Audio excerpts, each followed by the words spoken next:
Happy Saturday, everybody. Today, 239 years after the July 4th, 1776 signing of the Declaration of Independence, we still celebrate. We still gather with our family and friends, barbecuing, picnicking. But do we really understand what the Declaration of Independence was all about? Do you appreciate your freedom and independence in these United States of America? If so, are you really free? And how much independence do you have? Most people enjoy quoting the infamous part of the Declaration of Independence. We hold these truths to be self-evident, that all men are created equal, that they are endowed by their Creator with certain unalienable rights, that among these are life, liberty, and the pursuit of happiness. That to secure these rights, governments are instituted among men, deriving their just powers from the consent of the government. And then when we look further and we read further, and you look at how government is set up today, do you appreciate the value placed on the elected officials? Because this is what our Declaration of Independence is all about, our elected officials. And then at that time,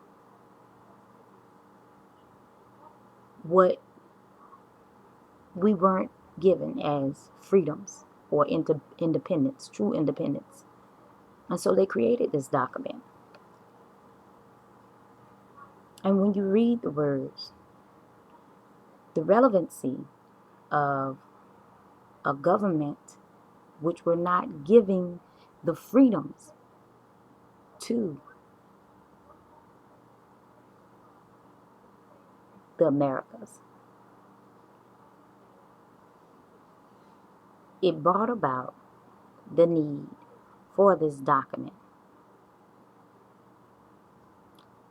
And some of the things in there in which Thomas Jefferson was collecting among different writings and different opinions from other notables in history. He collected them and he drafted this.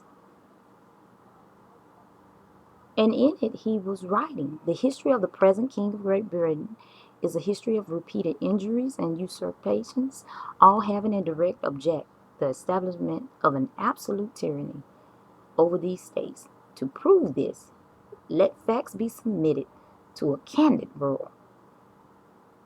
He has refused his assent to laws, the most wholesome and necessary for the public good. He has forbidden his governors to pass laws of immediate and pressing importance, unless suspended in their operation till his assent should be obtained, and when so suspended, he has utterly neglected to attend them. He has refused to pass other laws for the accommodation of large districts of people, unless those people would relinquish the right of representation in the legislature, a right inestimable to them and formidable to tyrants' own. He has called together legislative bodies at places unusual, uncomfortable, and distant from the depository of their public records, for the sole purpose of fatiguing them into compliance with his measures. He has dissolved representative houses repeatedly for opposing with manly firmness his invasions of the rights of people. He has refused for a long time, after dissolutions, to cause others to be elected, whereby the legislative powers, incapable of annihilation, have returned to the people at large for their exercise, the state remaining in the meantime exposed to all the dangers of invasion from without and convulsions within. He has endeavored to prevent the populations of these these states, for that purpose obstructing the laws of naturalizations of foreigners, refusing to pass others to encourage their migrations hither, and raising the conditions of new appropriation of lands. He has obstructed the administration of justice by refusing his assent to laws for establishing judiciary powers. He has made judges dependent on his will alone for the tenure of their office and the amount and payment of their salaries. He has erected a multitude of new offices and sent hither swarms of officers to harass our people and eat out their substance.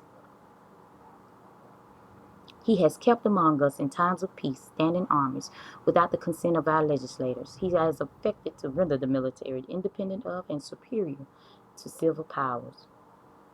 He has combined with others to subject us to a jurisdiction foreign to our Constitution and unacknowledged by our laws, giving his assent to their acts of pretended legislation. I want you to go to archive.gov and pull up the transcript of the Declaration of Independence. And I want you to read it and comprehend it well, and see how relevant these words are to 2015. And during this election year, you ask yourself, are the elected officials that I voted for refusing to pass laws for the accommodation of large districts of people?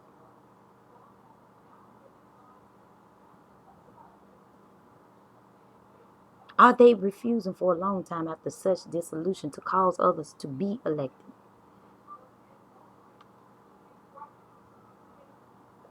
You know, are they erecting a multitude of new offices to harass people or eat out their substance? When you look at the relevancy of these words, and you look at those who are in the positions that they're in, are they really giving you life, liberty, and the pursuit of happiness? That's why on Tuesday, August 25th, everyone in the city of Montgomery, you need to get up, get to your polling place, and go vote. This election is very crucial. Last municipal election, it was very low in turnout.